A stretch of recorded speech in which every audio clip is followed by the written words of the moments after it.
E aí pessoal, boa tarde aí minha turma do terceiro ano da Escola Francisco Alexandre de Carvalho. Hoje dia 24 de março de 2021. Vamos para a nossa aula. Hoje a gente tem aula de português e de geografia. Só lembrando que a nossa aula de português hoje, ela é atividade no caderno, tá? Então vou estar colocando para vocês aí, tá bom? A atividade que vocês vão precisar passar no caderno, tá?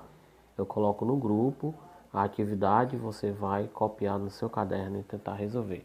Mas deixa eu ver aqui no livro qual é o assunto da nossa aula que você vai fazer a atividade no caderno, tá bom?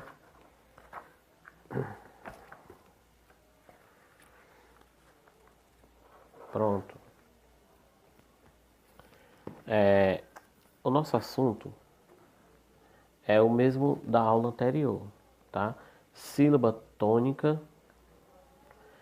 E sabendo a sílaba tônica, a gente classifica as palavras.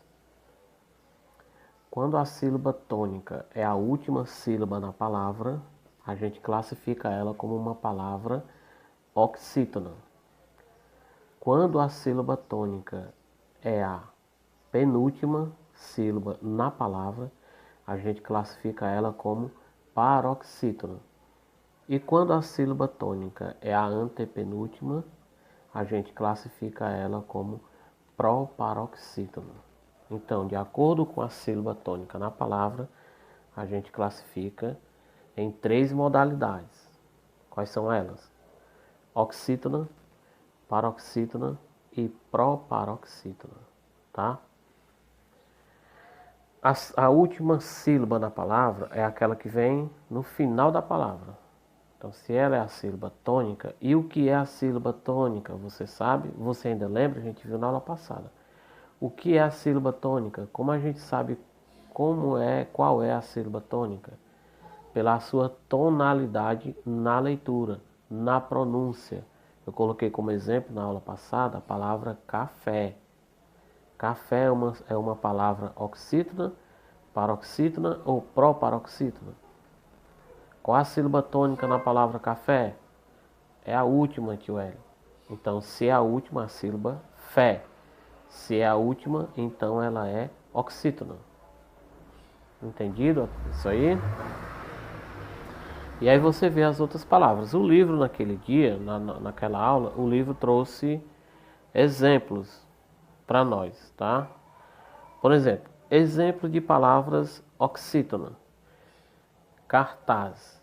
Por que cartaz é uma palavra oxítona? Porque a sílaba tônica é o taz. Tá bom? Outra palavra oxítona que o livro trouxe naquele dia. Robô. Por que ela é oxítona? Porque a sílaba tônica a forte é o bo. E a outra foi atenção. A sílaba forte é são, é a última. Por isso ela é oxítona. Normalmente, mas nem sempre, mas normalmente a sílaba tônica é aquela sílaba que recebe acentuação. Mas existem casos em que a sílaba tônica não recebe acentuação. Mas você está com dúvida numa palavra, observa se ela recebe acentuação, se ela recebe algum acento em alguma das sílabas. Se receber, já dá para tirar sua dúvida, porque aquela que está acentuada é a sílaba tônica, é a sílaba forte. Como paroxítona, o livro nos trouxe também alguns exemplos. Criança, né? A sílaba forte, an, é a penúltima, então paroxítona. Automóvel, ou a sílaba tônica, mó, penúltima, paroxítona. Barco, sílaba tônica, o bar, penúltima, paroxítona. Cinto, sílaba tônica, o sim, penúltima, paroxítona. E exemplo de proparoxítona. Médico, são três sílabas, ó. Médico, sílaba tônica, mé, a antepenúltima. A terceira, voltando, então, ela é proparoxítona. Árvore, sílaba tônica, ar, sílaba forte. É a terceira, voltando, né? Então ela é proparoxítona. E cérebro. Essas palavras estão aonde, tio? Estão na página 21. Então você, para se orientar sobre o assunto, você ler a página 20 e 21, que nós já estudamos. Mas aí eu colocar a atividade aí no grupo, tá? Para você saber o que é que a gente vai fazer hoje na nossa aula, tá? Assunto: sílaba tônica. Classificação das sílabas tônicas. E a nossa segunda aula é geografia, tá? Nossa segunda aula é geografia. Então vamos ver aqui qual a página de geografia que a gente vai estudar hoje, né? Pronto. Hoje a gente vai estudar a página 14 e página 15 de geografia. Nosso assunto é os elementos da paisagem. A gente já estudou vários tipos de paisagens, né? Urbana, rural, né? É paisagem com elementos naturais, né? E elementos criados pelo homem. Então hoje a gente vai ver aqui os elementos da paisagem, tá? Ó, na paisagem mostrada na foto abaixo, há vários elementos culturais. Culturais é aqueles elementos criados pelo homem, tá? Há muitas casas e alguns prédios abaixo. Também há muitos barcos e carros. Há duas pontes que ligam uma parte da cidade à outra. E os elementos naturais que formam essa paisagem são os rios, os morros, ao fundo e a vegetação.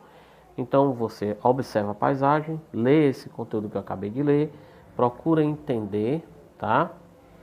E vai para a atividade. São quantas questões? São 4 questões. Primeira e segunda na página 14, terceira e quarta na página 15. Tudo dentro do assunto elementos na paisagem. Os elementos podem ser culturais ou naturais. Elemento cultural é aquele elemento criado pelo homem. E o elemento natural é aquele elemento criado pela natureza. Boa aula e até amanhã. Desculpa. Amanhã, quinta-feira, dia 25 de março, é feriado, tá?